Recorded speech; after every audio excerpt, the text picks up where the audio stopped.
দক্ষিণ ২৪ পরগনার বারুইপুরে ১২ বছরের এক শিশুকে ধর্ষণ ও হত্যার অভিযোগকে ঘিরে তোলপাড় চলছে ভারতের পশ্চিমবঙ্গে।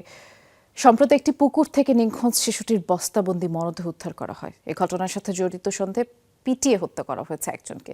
শিশু হত্যার প্রতিবাদে সড়ক ও রেলপথ অবরোধ করা হয়। বিক্ষোভকারীদের সাথে পুলিশের দফায় দফায় সংঘর্ষও হয়। শিশু ধর্ষণের সাথে জড়িত সন্দেহে এই ব্যক্তিকে আটক করে স্থানীয়রা। এক পর্যায়ে গণপিটুনি দেওয়া হয় সন্দেহভাজনকে। স্থানীয়দের অভিযোগ, শনিবার বিকেলে পশ্চিমবঙ্গের দক্ষিণ ২৪ পরগনা জেলার ধবধবে এলাকার হাটে খাবার কিনতে যায় ১২ বছরের এক শিশু। সেখান থেকে ৪ তরুণ তাকে জোর করে তুলে নিয়ে যায়। পরিবার নিখোঁজের অভিযোগ দায়ের করলেও শিশুটির কোনো খোঁজ পাওয়া যায়নি।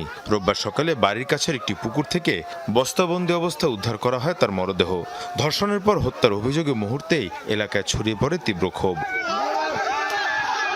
মরদেহ উদ্ধারের খবর ছড়িয়ে পড়তে হাজারো মানুষ রাস্তায় নেমে আসেন। শিশুটির মরদেহ জাতীয় সড়কে রেখে শুরু হয় বিক্ষোভ। আগুন জ্বালিয়ে অবরোধ করেন স্থানীয়রা। বন্ধ করে দেওয়া হয় শিয়ালদহ নামখানা রুটের ট্রেন চলাচল।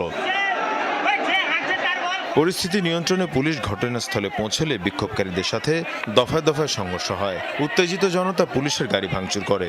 পরিস্থিতি নিয়ন্ত্রণে লাঠিচার্জ করে পুলিশ। বিজেপি সরকার ক্ষমতা আসার পর শিশু ধর্ষণের এমন ঘটনায় চলছে তোলপাড়। আবারও আলোচনায় পশ্চিমবঙ্গের নিরাপত্তা পরিস্থিতি। এই ধরনের একটা ঘটনা ঘটে গেছে এবং অপরাধীরা প্রত্যেকেই অ্যারেস্টেড হয়েছে।